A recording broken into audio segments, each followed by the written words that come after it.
Welcome back to the 7th grade Mustache. On today's episode, we're speaking about life skills, things that you need to move your life along with purpose, with results. It's the things that you accumulate over time, starting with your birth. You slowly gather and build them up in grade school, elementary school, going all the way up into your adult life. But the things that you start out with are what propel you further in life. And some of the things that we'll be speaking on when it comes to life skills are very important things like patience and resolve, communication skills, creativity, self-awareness, and problem solving, decision making. So to begin this conversation, let's talk about problem solving. Right away as a small child, you begin to figure out how to get things you want before you can even speak. You figure out how to manipulate your parents, how to, use screams and emotions and you cry to get cry their attention. to get their Yeah. attention, to get what you want. And you start to see what works and what doesn't work. And depending on who your parent is and whether they're a pushover or not, it might get you pretty damn far. The problem is, these kids learn how to manipulate parents, but don't understand how to transfer life. They understand how, okay, I can say this to mom and get this. I can say this to dad to get that. But then when it comes to a job interview or comes to actually applying those skills, they don't know how to do it. So yeah, you learn, you observe a lot of stuff early on before you can even speak. Like my brother was saying, you have these skills. You know how to communicate hunger. You know how to communicate fear and pain and everything else. So communication happens very early on in the cerebral cortex. But see, okay, communication is one of those things that you pick up as a small child in elementary school. You look around the class, you see who looks cool, you see who has something interesting to play with, a toy. You might see a girl that you like that you may want to get with, and you figure out what it is you got to say to break the wall down or to get through to that person. I mean, making friends. Making friends requires a whole lot of skills that you are learning on the fly right away. Communication being the number one. That's it, but you also acquire negative skills too, like anxiety or nervousness, which, those things are great in a primal setting, like, okay, I'm nervous. But when it comes to a social setting, sometimes that anxiety, I'm afraid to talk to her, or I'm afraid to talk to these people about a job interview, and that's why you do these things, and you hopefully get better at them. Repetition makes you better at these different activities. These life skills, sometimes it's hard to put a finger on them because just because you don't have a word for something doesn't mean it doesn't exist. And on the same token, just because you label something doesn't mean that it's as important. But these life skills, you talk about balancing a checkbook, and all the old stuff used to say things like that, or you talk about home economics. All these different things are, as an adult, you need, a budgeting. So it's, like I said, you had a job early, my brother. You was working early, and a lot of people don't understand that working early, that they look at it as a negative thing. Like, I don't want my child to work. I want them to focus on school. But you don't go to school forever. You don't pay your business. You don't pay your bills with going to school. Hopefully, going to school gives you an education, so you can either participate in this government, or gives you ability to find a job, or at least you can be trained. Well, check But this the out. whole idea, You were talking about my experience starting young working. I started working when I was 10, and I had to utilize basically 5, maybe 8 years of life skills that I had acquired at that time to, number one, yeah, to communicate with adults that I was transacting with, right? So I would get the papers. They would drop off. I had a paper route. They would drop off the newspapers, and then I had to roll up the papers, right? And right there, that's problem solving. So the problem is, all right, you have this stack of paper, all right, and you're providing a product and a service. Okay, I have to take this and solve a problem. These people want information. So I have to deliver this information to them every day. Of course, they're watching like the nightly news, but people love reading newspapers, or did at that time. And I would roll up the papers, go out and deliver the papers. Now, all this stemmed from a conversation between me and my father. I was like, I want some Jordans. He was like, that's nice. They're too expensive. period. Yeah. Not even a He's conversation. like, you got to get a job. He's like, what kind of job you think you can get at this age? I looked around. I said, I can deliver papers. He's like, cool. Now you can go buy some Jordans after you earn a paycheck. So then, I'm going out there, and of course, I'm making money and everything, but right away, I learned to communicate. I learned how to use my manners that I was taught by my parents. Yes, ma'am, no, ma'am, good morning, how are you? Looking people in the eyes. That's communication. Like these things that we take for granted all the time are immensely important. I mean, seriously, like just communicating, like when you talk to a person, looking at a person, things that we take for granted. There are people Nonverbal now communication, that, there you go, eye contact, nonverbal that kind of stuff. communication. Yeah, I'm so glad you brought that up because nonverbal communication is 80% of communication, really. Because when you're standing next to a person, you're talking, the way they're moving their head from side to side, or like they might be closing their eyes and staring off into the distance, that tells you a lot about that person. But this communication, these skills, going back to like my first job, I learned how to use them to be a better service provider, a better employee, which led to like other skills that I could use on other jobs. And like honestly, those skills that I learned on that paper route, I still use today with clients and customers, and people I do business with. But communication, I mean, dude, like not even just to get money or something you want, relationships. Now let's park it right Hmm. there for a second. Relate friendships. You know what I'm saying? Like there's I mean, dude, like you and I, hell, we got a fucking show. You know what I'm saying? We talking about shit. You know what I mean? Like Like we've communicating. been friends for years. Yeah. But see, but the reason why, part of the reason why that we're still friends to this day, is because we're both effective at communicating what's on our minds. uh, Common location, shared experiences. Like we both was broke. Growing up broke is amazing when it comes to building a relationship because, like, okay, you got two parents and you're supposed to have it easier. Nope, I got brothers and sisters. I got one parent. You're the only child. Nope, I don't get no. My mama don't get no child support. We were creative. We found ways to play. We utilized what was available to us. We build stuff. We were always doing stuff. So the idea that not having money is a good or bad thing is just life. We had a great childhood. I had a great childhood. I don't, I love my um, hell. We always were working, whether it was cutting grass, shoveling snow, buying stuff. We were participating in society at a very early age.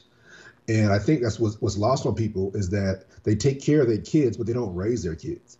And when they take care of them, they provide shelter, they provide clothing, they provide all these things, but then they don't provide how to get them and how for them to take part in this society.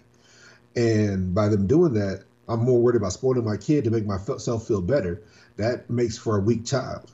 And you got a lot of people who are mortgaging their house just to buy their kids Jordans. Instead of your dad buying it for them, he's like, no, I ain't got no money for it, but I'm gonna teach you how to get the money. He taught you something. He gave you the ability to acquire. These people right now only teach their kids how to have tantrums. They only teach their kids how to manipulate them, and that's not a life skill. That's you're setting people up for fucked up ass relationships where they're abusing their wives or their husbands all Right. because they can't get their way. Or You're or giving or them. they were enabled by people Yes, they were. Yes, who were too lazy to like actually like be critical about how they raised their child. I mean, you're talking about relationships. Communication will build a relationship, and lack of will destroy a relationship.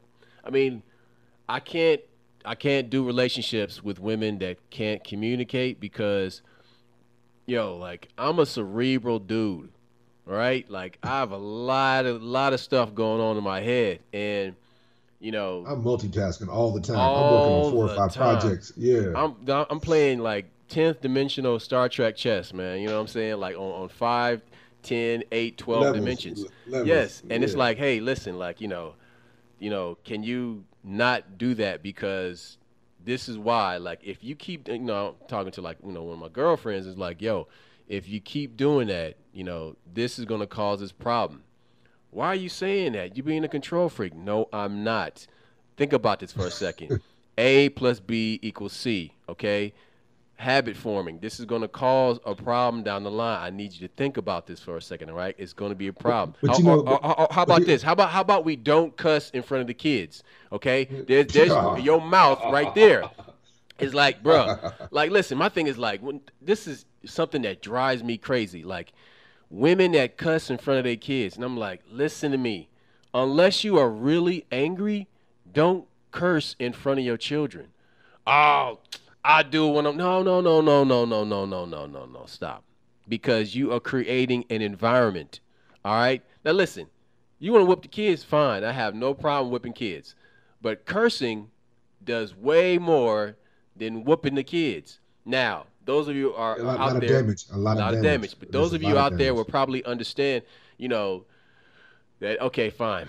If you're gonna cuss around your kids, it makes them harder and this and that. Okay, listen. I'm not talking about sheltering your children from the world.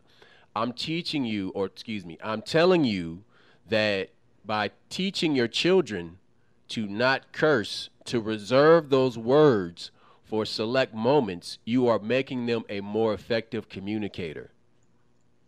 More importantly, as a parent, you should be on a different level. Your child should aspire to be on your level. You have to offer something to your Mmm. kid, and the biggest thing is that these people, I'm coming down to their level. Yeah, but you're staying You down there, stay and by down doing it, there. and the issue, and so it's hard to discipline your child. It's hard when these kids love to sit, Mama, you did this, or Dad, you did that, and I'm like, yeah, but you can't cuss. I sit here and tell my kid, like, don't do what I do. I'm grown. These kids, by acting like you're a child, these kids have nothing to aspire to because they feel like they've already been successful. They've already reached whatever goal they're trying to reach. And that's bull feathers. So until you recognize that, one, I do cuss. I ain't got no problem cussing, but around my kids, I'll cuss every once in a while. Or I'll cuss when I'm not supposed to. And they're like, Dad, I'm at school. Like, yeah, just making sure you're listening. That's all. Shit, I know you're listening then. So but those things are by design. And I don't think people realize that when it comes to me and you have we have planned stuff so far, much farther in advance than people realize. I deal with a lot of, I have hearings where I am when they try to discipline people. And usually after you size somebody up, you kind of know, like, okay, I know which way to go with this one. I'm not saying the person guilty or not guilty. I'm not talking about that part. But when you size up your competition, that's one of the things you like. Okay, this person is really arrogant, or this person thinks they got this, or this person did that. Those that's what I teach my kids. Like, okay, watch that. You see that guy has a limp? Well, that guy right there probably has a bad hip or a bad back. Now, that's not a big deal. But when you're a bouncer, that's the kind of stuff I looked at as a bouncer, sizing people up. We yeah, looking for who I have a problem with, like that motherfucker right there. But also at the same time, growing up, me and you grew up listening to Richard Pryor albums and Eddie Murphy albums, and we used to love these jokes. But one thing I learned, and me and you talked about this last time, it's all about timing. So telling an inappropriate joke or a dirty joke will break the ice. I don't care if you're at church or wherever, but it's also knowing your audience means you know how to say it appropriately. Like, oh man, I bet you he was a sheep herder. Like, what does that mean? Like, okay, your baby daddy got gonorrhea. They Yeah, came but from you sheep. also That you kind of, got to read the room though. You know what I mean? Like you got to yeah, yes, read the room. yeah, sizing people up. That's exactly what Now I'm see, saying. all right, That that is a life skill a right there. social skill, that is a life skill. That is exactly what it is. I'm talking as a bouncer, you physically size people up, but as a comedian, as an effective communicator, as that, I size them up social, Okay, economically, education let's wise. park for a second. Let's park you there for a second. Sorry, you worked at a bouncer at several clubs. Okay, Yeah, so that job requires you to be alert, to have problem solving skills, how to assess things. You're using a whole cadre of life skills, tactical thinking. I, I think one of the best things that I ever heard Joe Rogan say when he was talking about fighters, because people love to say fighters are dumb. That's because, okay, you end up broke. A fighter is a person that has honed a skill in one subject, in one aspect of their life. How to fight, how to read the other person, how to respond to that situation. So when they get taken by their manager or they get taken by people they trust, you got to understand it. Or he's not just a dumb athlete. These people aren't dumb. Is that they have a one skill that they've honed since they were in third grade, and that's that one skill. So when Joe Rogan talks about how intelligent fighters are, like, yeah, his intelligence is different to read somebody, to respond, to counterpunch, to do all these. that takes a lot of intelligence. It's just not a kind of intelligence that you can quantitate. If you put a It's nonverbal communication and calculating. reading and so if you were to put a test in front of that person, they would not do well, and you would deem them as dumb or not intelligent. That's not the case. Just because he's not good at a math equation doesn't mean he's not good at life equations and figuring somebody out. And so that's how you mess up in this society, is that people have serious life skills and they have the ability, but since you can't put a name to it, or it's not in a book, you disregard that person, and you really shouldn't. I know this. When you deal with with country niggas, like, they always try to get over you. They think because I'm from the country, you think I'm dumb. They always use it to their advantage. Like when you do business Overcompensating. with them, yes, Overcompensating. when you do business with them, they will always try to get over on you. Oh, I didn't know about this wording. Yes, they did. Uh, I told you about the lady that helped raise me when I was in college, in that she kept the mineral rights to her property. She taught me about mineral rights. She said, "Yeah, I've sold a lot of property to white people, but I only sold the top 2 inches of topsoil, and they never read the contract."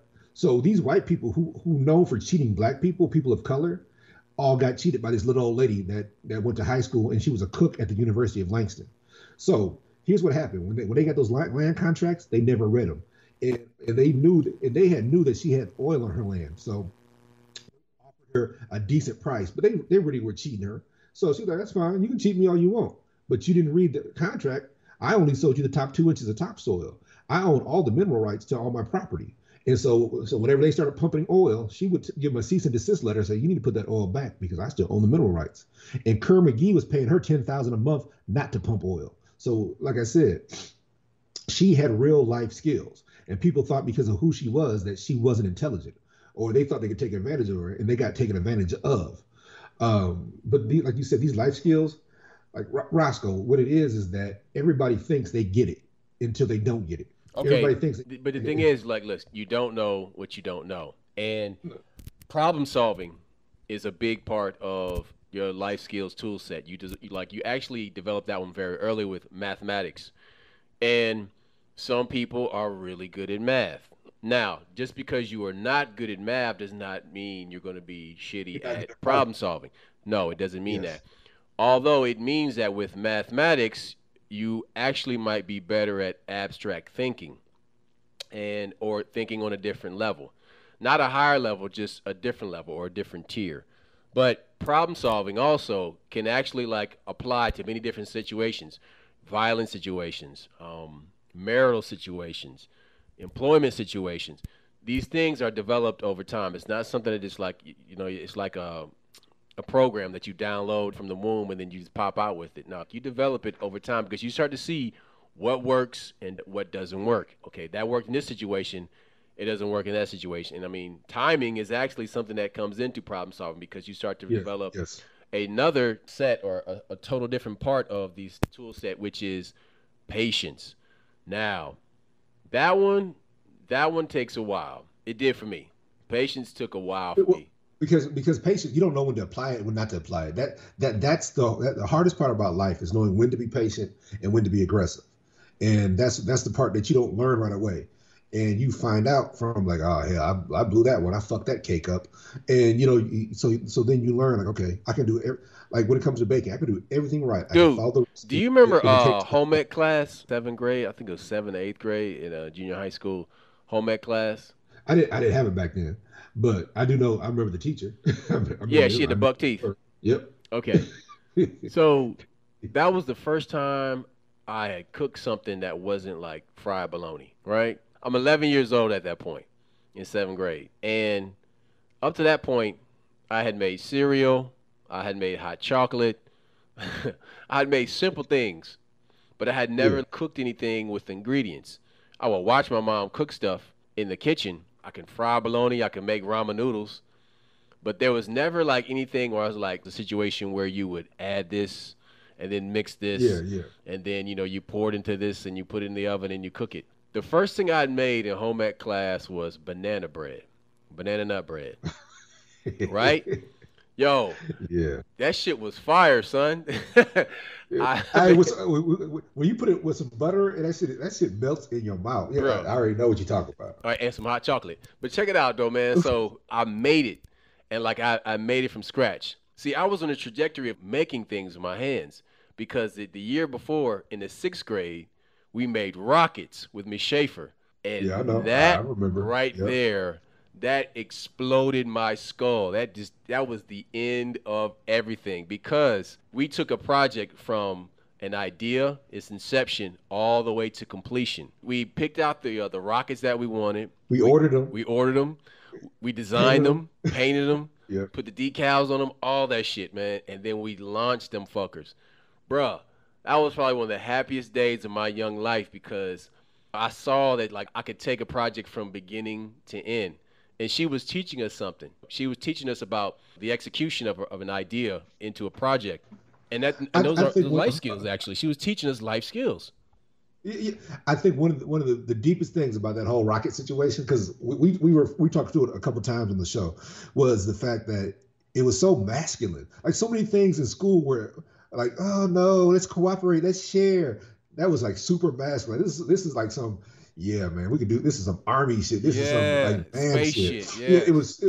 yeah, it was super like like space seemed so unattainable, but then all of a sudden we made rockets. That was like some shit that we could actually carry over to some other stuff. And it was one of these deals where, like I said, so much of the stuff you do in grade school and school is, I'm not gonna say feminine, but it's just so Passive, like passive. Melbatone shit. Like yeah, very passive. That shit was not She wasn't passive. She was not. No, She no, was an obnoxious she was person. like a like rip roaring kind of person. Rugged. That's why I liked her, man. I like her personally. She had moxie. That's what I liked about Yeah. Miss Schaefer. And she was real with it. And so, like I said, there was nothing that she didn't think there was anything we couldn't do. She wasn't one of these people that you could be a basketball player. No, she's like you can do anything. You work at it, you practice, you try, you do the research, you study, and then you find out how to execute. That kind of stuff. It wasn't this.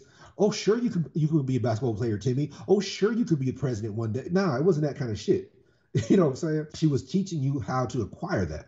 And she gave us, like I said, a lot of the stuff we learned, how to communicate. Like I said, with the calendar we did, where we contacted celebrities and we got the recipes from them.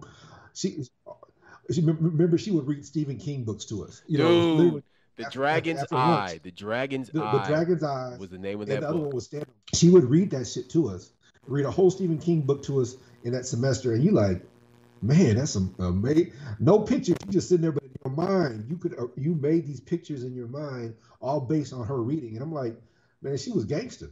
Okay, so let's talk about like one of those attributes of those life skills, and that would be the life skill of creativity. Now that's a huge one. Like the life skill of creativity is huge because what it does is that it allows you to like visualize something and then bring it to life. I mean, Yeah, and in that your rocket mind, scenario is yes, a yes. perfect example of that. One of the things that I think has changed is with the cooking channel and the Food Network is like you watch stuff like Chopped and people respect these chefs so much more now because these guys they're very creative.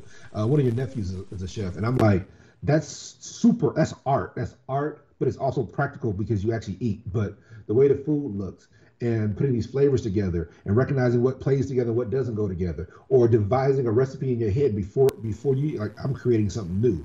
You're making something from nothing. You're gathering and people like I said back in the day, I don't think people respected that, but I think people respect it much more now with the onset of.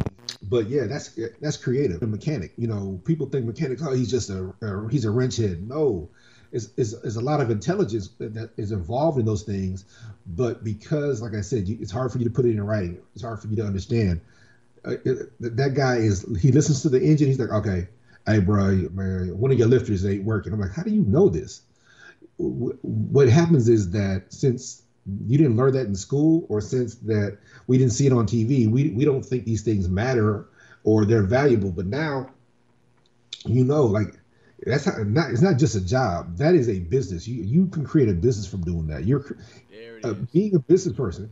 That is creative. Me having starting a business is starting something from nothing. Designing a product is you're bringing it from your. Hey man, And I gotta. that's not even talking about the creative arts. Yes, yeah. We're not talking about music. We're not talking about painting. We're talking about. I'm sitting here like, hey, I'm like, hey, cuz I don't think we got a product like that. I think if we did this, this, and this, and same thing when people write scripts or movies, they're sitting there in their head and they're visualizing these things and they're seeing it happen and they're like, okay, let me put this on paper.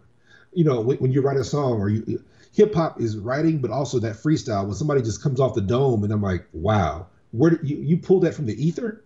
You just sat there and plucked that from nothing. Like you said here, it was sucking on God's tit, and you got that shit. Wow, how the hell do you do that? But see, So even in the workplace, you can use creativity to like to the benefit yeah, of your position or to the position of the company, where your creative ideas can actually move the project forward, or move the company forward based on like what revolutionary idea you may apply to something, or you may give to bring to a meeting. but by us working early, by me and you working so early, you worked earlier than me, but working so early that when we go to work now, we know how to we can problem solve. Now it's one thing to create a new product, but it's another thing to problem solve on a different level. Like I got a bunch of washouts. I got this happening. I got all these different things happening, but I got to devise how to solve the problem. Our problem solving is impeccable, and that's what we learned. We learned early on how to reach that goal. Also, how to remove emotion from this situation. In this day and age, we allot way too much emotion to these different situations because Oprah told us to, and now the media pushes it. Like I'm not saying feelings don't matter, but I'm saying that again. I'll bring up my daughter. I'm like, okay, do you feel safe? No, I don't feel safe. But are you safe? Yeah, I'm safe. So you need to recognize how you feel and how you are. And reality is what you're really worried about. Okay, You need to but recognize see, what your critical truth. thinking is what you're talking about right now. See, critical thinking, Yes, yes, knowing like when to shift into your emotional headspace and expand your awareness there, or into your logic yes, headspace and yes. use your expansion there. But that's critical thinking. Only, But see, critical thinking is also knowing when to shift and when and how to shift that's back and forth between the two. you're not supposed to allow your emotions to stop you from reaching your goal. That's what we're talking. Like, don't get me wrong. Something bad happens at work, and you're like, I can't believe. Pause. Look, I'll discuss that shit when I get home. But right now, we all have a common goal that we're working towards, and that's why it's important for your leader, for your manager to communicate what the goal is, so we all can be on the same page. Now, don't get me wrong. Some people have different responsibilities within that goal, and they might not know everything that goes on over here, yada yada yada. But when you got a common goal and we're all working towards it, we can be much more effective when you're using your power we're all working towards that goal. But sometimes you get emotional, like, man, fuck, I can't believe that motherfucker said that shit, ruined my whole day. So check this Like out. So leadership skills are the culmination of many life skills applied simultaneously with vision. And it's if you look at yeah, yeah, yeah. if you see effective leaders, break down what they're doing. They're communicating very well. They're organizing They also very well. recognizing people's strength. They're They're recognizing they're people's strengths. analyzing. They're using analytical skills. Yeah. They're doing this in halves of a second, really fast. Like Okay. they're like that Right. quarterback. They're like the team owner. They're like the coach. They're adding it all up and doing the math. That nonverbal, multiplication, like figuring out like how this is going to happen in a tenth of a second. Leaders are effective at taking all these pieces and bringing them together. Leadership is a I'm gonna say it's It's a one of life the skill. It's it's a one of life the skill. most important life skills because it's taking all those and tasking with those to do more. It's like a triple change or transformer. Like they can just take it and like change into something else and add onto it and compound what they already have and grow upon that.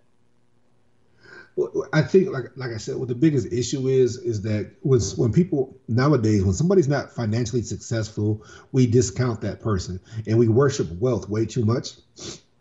And so when you see somebody wealthy, oh, he must be really smart or she must be really talented. And the idea that money is one of the few things is quantitative. You can count it, you can add it up. But a lot of people who are very talented and very gifted don't necessarily make a lot of money. And then their skills are not to be discounted. Also, I think that when people speak perfect English, we give them more credit than we should. I work with some people that speak perfect English and they're perfect imbeciles. You dig what I'm saying? We give. I remember watching a show, 321 Contact, and it was about the episode was about clean fuels. This is years ago, and they had a black guy he was harvesting the corn. He was making alcohol out of it, and he didn't speak perfect English. But the guy was actually brilliant, and he was the one who was refining the corn, making fuel out of it way back then. This is back in the 80s, 83, 82, 83. And I was like, man, he couldn't talk. And I'm like, oh, but my mom was like, nah, you don't, baby, just because he doesn't speak perfect English doesn't mean he's not intelligent. And she explained to me that we think because somebody communicates a certain way that means they're more intelligent than the other person. But speaking broken English or speaking slang or Creole or whatever does not mean that you're not intelligent. And that many black folks have developed stuff, and they had many inventions back then that we just don't years ago that we don't realize because what they couldn't do the patent. So yeah, don't discount somebody because they don't speak perfect English. And that was the lesson I learned that day. Like, okay, using the King's English doesn't make you a king. No, that's And right. That's right. But I want to talk about a very important life skill that a lot of black people have actually, or people who have suffered and have to deal with adversity, and that is resolve. oh yeah, Resolve is incredibly important because you learn how much grit you have when you go through hard times. Hard times will manifest in many different ways, but resolve is the way that you deal with oppression, with adversity, with struggle. You have to figure out how to maneuver your situation without appearing to be, spiraling out of control. That's the thing. Like you and could, even when you are spiraling out of control, you still recognize, okay, is a tomorrow. I gotta live for tomorrow. I gotta recognize that this is temporary, and it's my job to make it temporary. And it's my job to move on to the next but thing. see, But seeing a yeah, person's you can't be. resolve and their level of resolve can be really inspiring. For example, Oh, always. the We love recent those the stories. recent passing of Chadwick Boseman, his resolve to endure the pain of cancer while he was dying By himself, slowly by silently. Yeah. himself, knowing that he was going to his grave. That right there takes serious resolve and it makes character. Which I in was that, proud of his family for not letting that out. see, He, okay, he chose. let's speak on that for a second because a lot of people are looking at a situation and they're saying, "Oh, well, he should have said something and this and that." You know what, man? Like people are saying, they should have like had a report 7 days before he died. His family respected his wishes to have everybody mind their damn business. You know, In this day and age, people want to be the victim, or people want this or that, or they want no. And I think with all these having access to all these celebrities, that you some kind of way you feel like you own them. And I'm like, look, this is what black people have been dealing with for years. Slavery's been over, but for some odd reason, people want to touch your hair and like, is that your real hair? I'm like, oh, they violate. Like, no, that's not. You don't. That's not how you treat another human. That is a violation. So this man decided to do this in silence, and as a fan, I'm upset because I'm like, damn, I won't get another Black Panther movie or it won't be the same. But as a human being, that man deserves respect and honor, and you need to honor his wishes. And people use the word respect, but they don't know what it really means. So that is respect. He's like, look, I'm a private human being. This is a private matter amongst me and my friends. Y'all niggas don't need to know. And, and in this day and age, we feel like we have some kind of rights. Like entitlement. we should know. Yeah, entitlement. No, I paid for your that does movies. not You're supposed to belong to tell me about this. you. No, bitch, Yes. I was just doing my job. Okay, that was my job, and you liked it, and you got your money because you paid a movie ticket for it, and you got the Blu-ray. Cool. This is my life. This is a real thing that's happening. This is the problem when you tell. Look, I am not a Colin Kaepernick fan in the sense that, okay, I get it. He kneeled, police brutality, all that kind of stuff. I respect that, but the idea that you can tell me how to protest. You don't have the right to tell me how to protest. Second, for the record, who people don't know, back in '91, we stopped standing for the national anthem back in '91. It's all kinds of players who don't stand. But there's an This dude took NBA a knee. player who didn't stand for the Mahmoud national anthem. Rauf. Yep.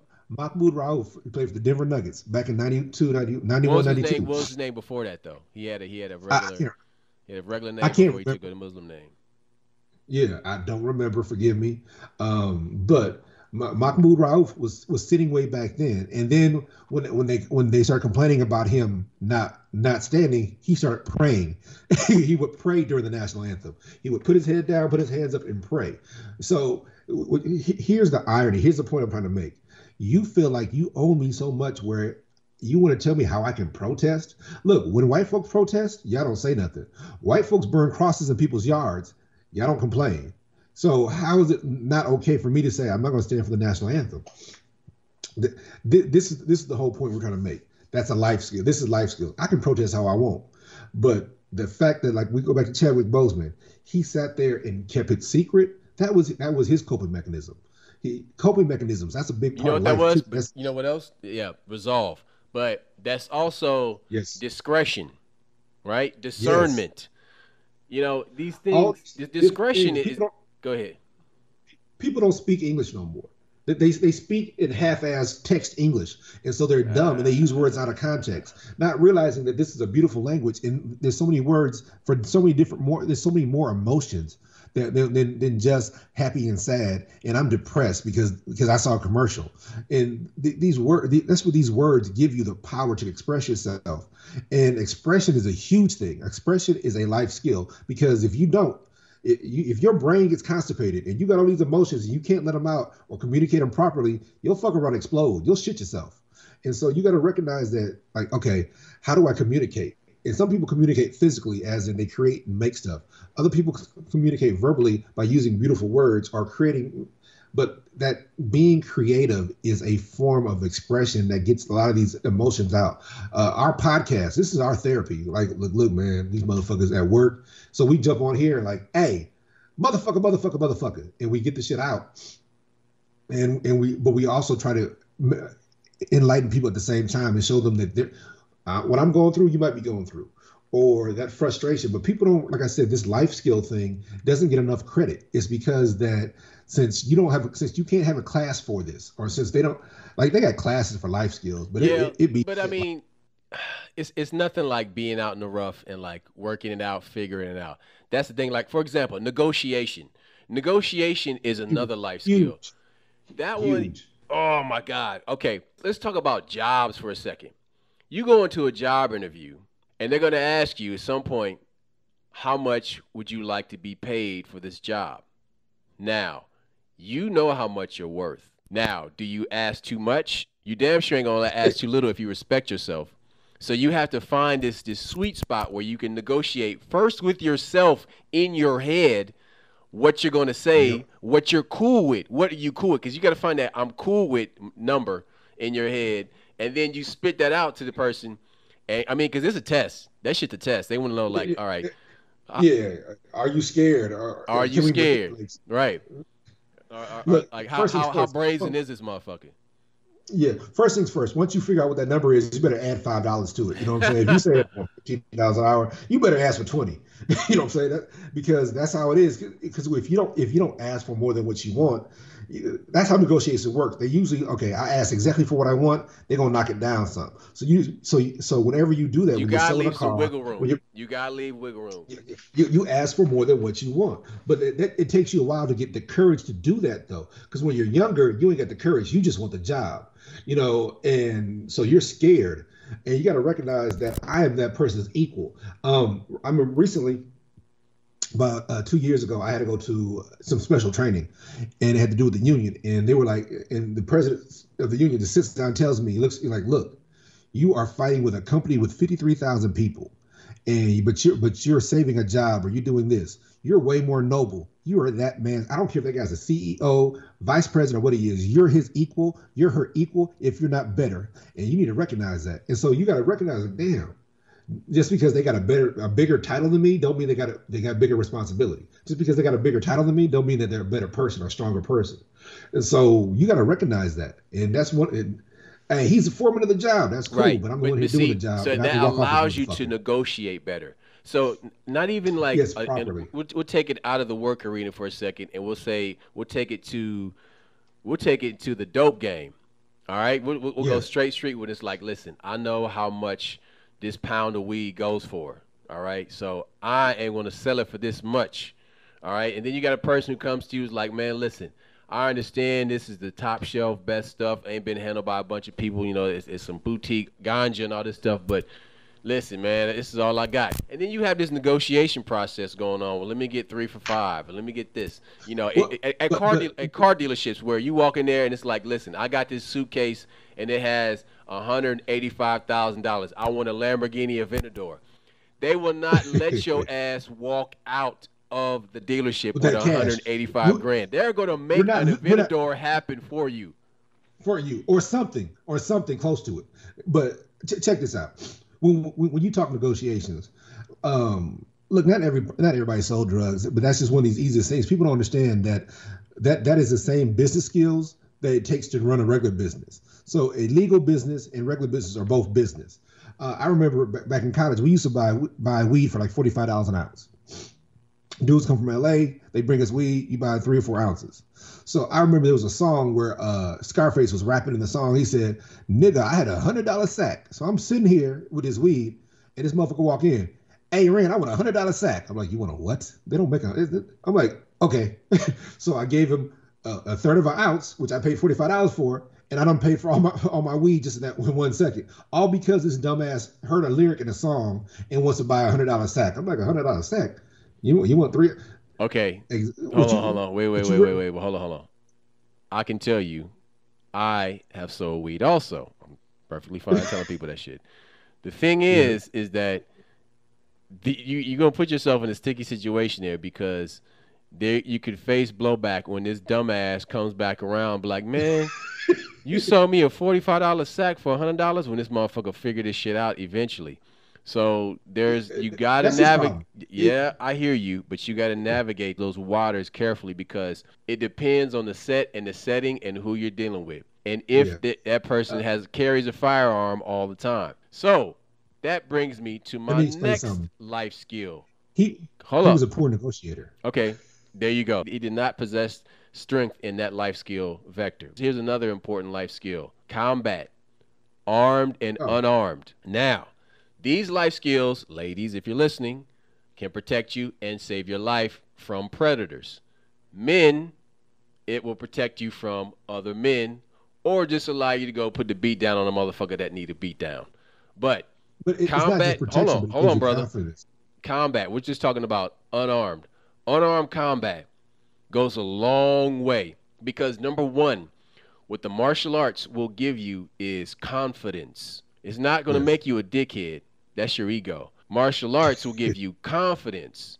It will give you confidence in how you carry yourself, how you can walk into any place on the planet Earth and not fear anyone else. But It's really important though because this goes back to the negotiation part, everything else.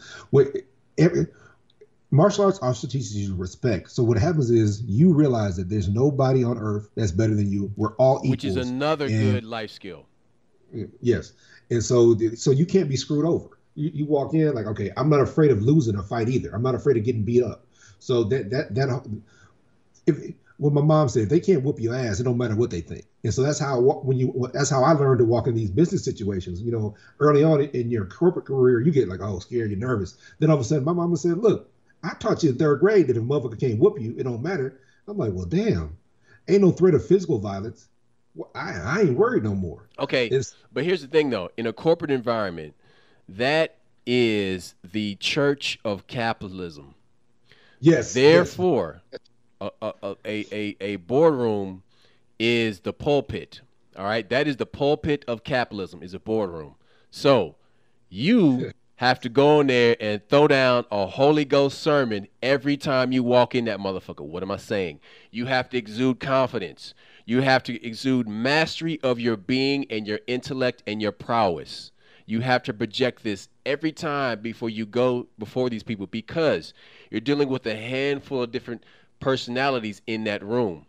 You have the yes man, the enabler, the alpha, the betas, and then you have people who are really good at playing the game and suck at life. So you have all these different personalities in one room. So you're like a stand-up comic going in that room, and your weapon is your mind and your experience, but your job is to murder, to kill every time every you time, take that every time. stage. Feel me? I, I, I think what the issue what people don't understand is that when you say the church of capitalism, that's such a deep statement. It's a deep statement because, like I said, you walk in there and ain't none of these penalties physical. There's no physical penalty for anything that's going to take place in there. So when you grow up broke and poor, and if you get in a fight, I might get my arm broke, I might get beat up, whatever. But when you walk in that room, it's all mental ass whooping. It's all in your head. There's nothing Yes. physical that can go wrong with you. Your life is not in danger. But the problem is when it comes to a stress situation, you have the same physical response as if you would if you were going to into a fight. I remember in and we had a speech class in college where the professor wrote the book. I hate those. But the first part of the book, it talks about these primal responses that you have the exact same response if you were chasing an animal or if you were being hunted by an animal. Your heart races, your adrenaline, you have an adrenaline dump, and all this stuff are the exact same things you have when you're about to give a speech. That same exact it's the exact same physical response in your body that you have. So it's important for you to recognize there's no physical ramifications for this shit. So once you realize can't nobody beat you up, and you might throw up, you might piss yourself, but that's about it. But that's self-inflicted. So when you realize that this audience can't do shit to you, now if they start throwing rocks at you, I'm gonna go down there and whoop your ass. So you got to recognize that your body has the same response, and you need to control that response, or you need to tell your body like, "Hey, we are not in trouble. This is not a situation where you need to respond like this. You need to control your body." Controlling your response to situations are life skills that they don't teach you. They tell you they tell you how to cope, how to. Oh my God, you have anxiety.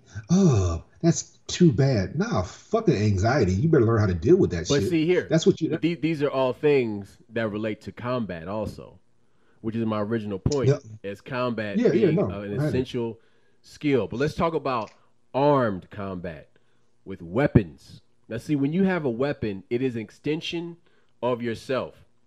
So when you're aiming a gun, when you have a blade in your hand, when you're shooting a crossbow or an arrow through a bow, these are all extensions of yourself. It's like Bruce Lee said. It's like okay, when you look at the sky, right, and you see the moon, it's like the finger pointing its way to the moon. Do not concentrate on the finger, or else you'll miss all the heavenly glory. Glory. That's what that means. What it means is that you have to be one with your weapon. Your weapon is a part of you. So don't get caught up in the fact that you got a Glock. It's just a gun. All right. And for you to be effective in hitting that target when you go to the range and you practice, you have to relax and aim first. That's the only way you're going to hit the target. It's an extension of yourself. But these are skills that you accumulate before you put a weapon in your hand. So you have to learn stillness. You have to learn discipline. You have to learn how to respect weapons before you touch a weapon.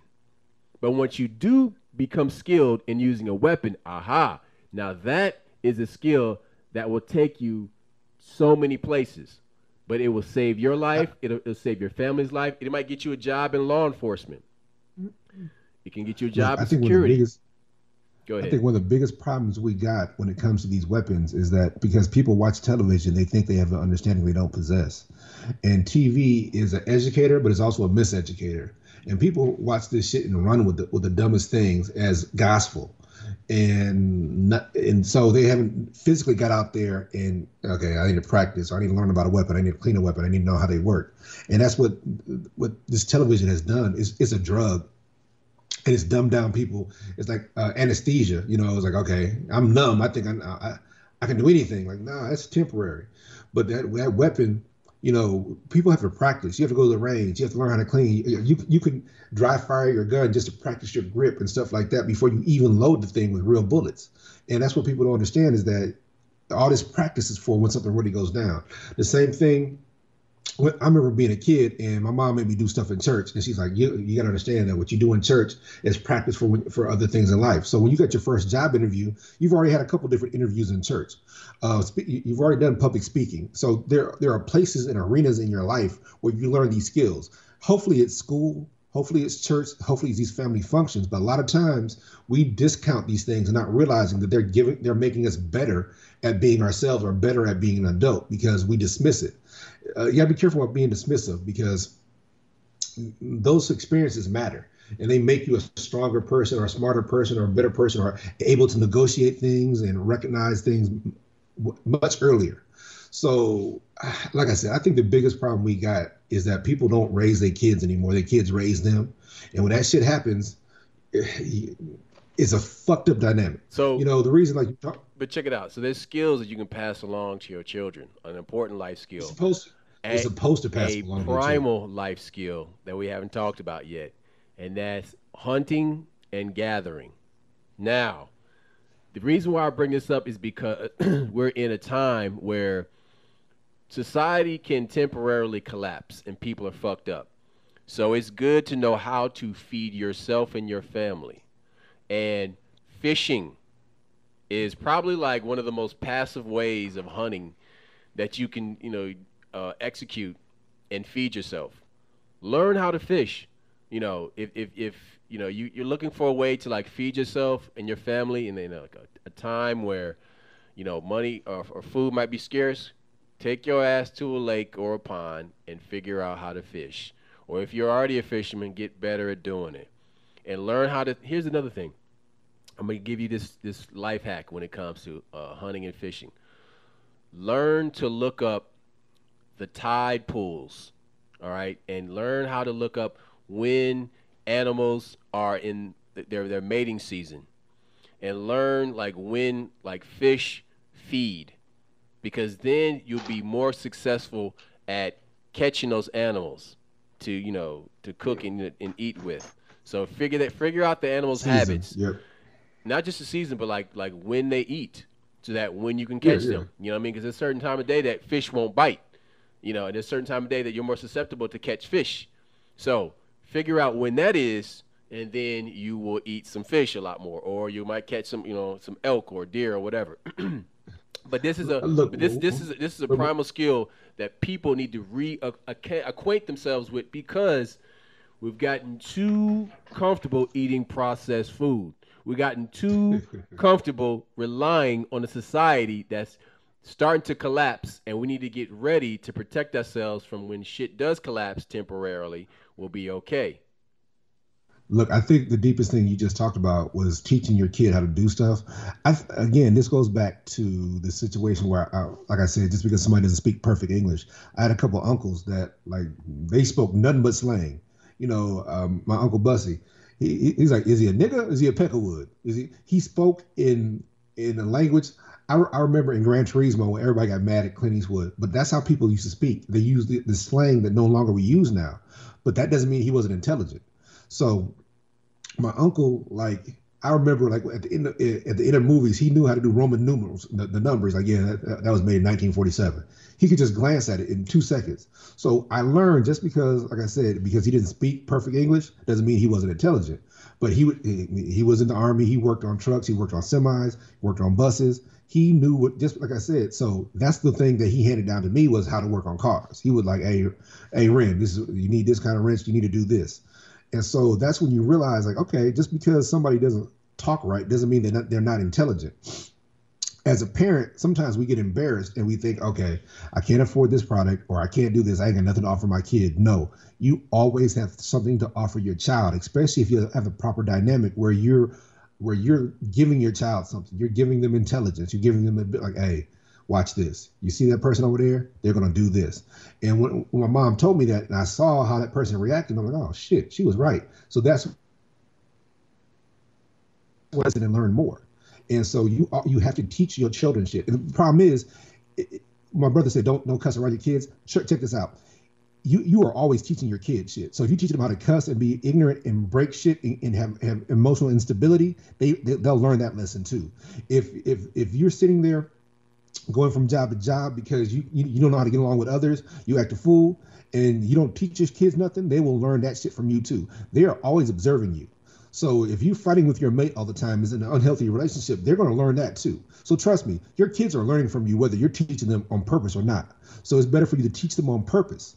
So you know what they're learning, then because like I said, they're going to gather your information, your insecurities, your ineptness, whatever the fuck you got to offer, they're going to snatch it up. So it's better for you to pick what they learn, or they're going to learn it on their own by observing you.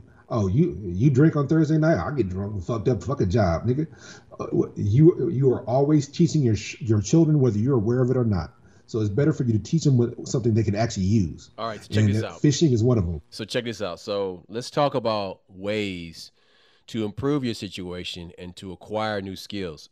One thing you should really consider is the fact that the human mind is malleable. It's flexible, and it Yeah. has a certain flexibility to it that allows for what they call neuroplasticity. And with that, practicing a new skill will become a new habit and can change hundreds of billions of nerve cell ending um, junctions. So basically, you're creating new neural pathways, new brainway highways inside your brain, and so that's how you Yeah, learn new pathways. things. You can feel yourself changing if you possess that level of awareness. So, change your mind, change your reality is a term I like to use a lot. And so, it starts by being aware. Your awareness, be aware of what it is you like to change. Identify the old habit or mental pathway. The next step would be to observe it. Observe your feelings or your perceptions of that habit and the effect that it has on you. Next would be to shift your focus. Shift your focus into an area of thinking of where you want to go with your behavior or your thought patterns. And use your imagination, because your imagination, if you can visualize what it is you want, you can see where you want to go. You're then creating a roadmap, or you're creating the landscape for you to walk into that new part of your mind, that new part of reality that you're creating for yourself. You have to first visualize it and imagine it first, because then once you do that, it's up to you to like take it and make it real. But you have But to you got to recognize your power. now, You got to now, recognize yes, your own but here, power. but also understand that you have to interrupt old thinking and habits that led to those pathways. So that awareness, going back to the awareness, you have to interrupt that type of thing. So it's like, okay, look, I come home and I sit down and I watch TV. If your plan is to lose weight and eat healthier, I come home and I sit down and I watch TV. You got to eliminate that. Or you got to put the TV at the end, because when you come home, change your clothes, go work out outside. Go outside and work out. When you do I that, think one of the things go that ahead. me and you have talked about over the years and that is important for people to recognize is that success is a moving target. Sometimes what worked in the past doesn't work in the future. At the same time, you got to know when to be stubborn too. Like sometimes, you know what, I just got to push through. So it's really difficult, without being fully aware of who you are. So self-awareness, self-knowledge is what's going to help you through these different situations. For instance, you start a business. I'm stubborn, and it worked for me. Now we're super successful. But then instead of recognizing that, hey, the market changed, I need to change with the market. I'm gonna just be stubborn again, and this old product will work. You gotta recognize the situation and be that situation and be what it needs and do the right thing. Like I said, just because what worked in high school may not work when you get later on. Like, hey, you got to change your eating habits also. You can't just start running a mile. You have to leave certain things alone. So, like I said, success is a moving target. Now, And if you find yourself getting stuck and on your way to like accomplishing this goal and being successful at it, try aversion, try duality, because you know what doesn't work. Try looking at the food that you always eat that makes you fat. Try looking at that as garbage, as junk, as poison. That's called aversion therapy. You're making yourself averse to something because you see that as the opposite of rich and what you nasty. saw before. Exactly. Of something that doesn't benefit you anymore. And then transform the obstacles, right? And create a plan or mantras that you can say to yourself. You can say to yourself every day that puts you in the mindset of, okay, this is my word or this is my phrase, and I'm gonna say this, and I will come into play, I will come into focus, and I will take action. Try using that. Try words that you know that you only say to yourself that will allow you to focus like a laser. And then meditation. Meditation is really, really good at bringing your life into absolute clarity. There's two types of meditation, essentially. There is mental meditation, where you visualize things, where you're using words and mantras and you see things in your mind's eye. And then there's energetic meditation, which is the energy inside your body being pushed around through the blood inside your body and you manipulating that to gain control over bodily functions, over your desires, over hunger pains, over your lack of sleep, or making yourself get more sleep. These two types of meditations will benefit you greatly. You don't have to do both, Just pick one type. Now they have many different names for each one of these, but they all break down into two categories: mental Hey, meditation Slaughter, and energetic meditation. I think one of the things that my brother kind of glanced over is, when it comes to health, fasting is one of the things that people did back in the day that we don't do now. And I think that too many times we don't recognize that we're being manipulated by different industries. But if you fast for 5 or 6 days, get a lot of the bad stuff out of you, you'd be surprised what kind of health effects that'll have and how that will protect you from a lot of different things. Because we're told that if you don't eat, you'll die. Well, yeah, that's true. But some of the crap you're eating is killing you. So you need to get that shit out of you. And I think that that's what people don't recognize and how much of a profound effect that will have on you. Go ahead. I'm sorry. I didn't mean to All right, interrupt. so I've named about 9 things that will help you in this way of allowing your mind to be more flexible and more uh, plastic like or bendable or like allowing yourself to create new neural pathways. The last one, number 10, is stepping into your awareness of your change and your power. We all Hmm. have personal power of some type. And we develop this throughout our entire lives. This personal power is accumulated. And we either give our power away to other people or we use it to help other people, and we build our power all the way up until the moment we die. And what you want to do is be aware of when you are changing for the better and celebrate the change, because when Victories. and you have to celebrate breakthroughs. When you have breakthroughs, you are changing. You are going to the next level of your existence, your next station in life. Allow yourself to feel that, because it's important for those neural pathways. It's important for your emotional maturity, for you to allow yourself that win. You have to be aware of a win, of a breakthrough when you're getting to that next level. And that's the last one on that list. You have to step into your awareness of that change, of that new neural pathway that you have created in your. I think one of my things that my brother is saying is that something that we learn in college and philosophy class is that perception is reality. So a lot of times we perceive ourselves a certain way, and we believe we're all that's become our reality. So you need to recognize when you've improved, and you need to recognize when you're getting worse. When you're getting out of shape, it takes years to get out of shape. But when you're getting out of shape, if you're still getting attention from men and women, and people are still giving you compliments, and you're still buying bigger clothes, and you don't acknowledge it. You need to be aware of your reality. So you need to perceive how much I actually weigh, what I'm really looking like, and then you can also in the same token, you recognize when you start reaching goals. Like, hey, yeah, I'm down so many inches, I'm down so many pounds. So perception is reality. You need to really, but you need to perceive the truth. And that's one of the biggest things that we got going on right now. We take lies as truth right now, and it's not the case. So, one more thing I wanted to say is we are in a time of rapid change, and acquiring new skills is so important right now. It's more important than ever before because we are adapting on the fly to everything that is going on around us. And it's taken the sum of my experience, duct tape's experience, your experiences out there to adapt to this world that is changing. The thing that you should focus on is your skill set and improving and expanding that skill set, because that is the way that you will allow yourself to grow and take better control of your experiences and your reality. It's the only way you're going to make it happen and truly survive in this turbulent times that we're living in. I ain't got nothing else to say. You're right. Amen. And with that, we Yeah, out. we out. Peace. All right.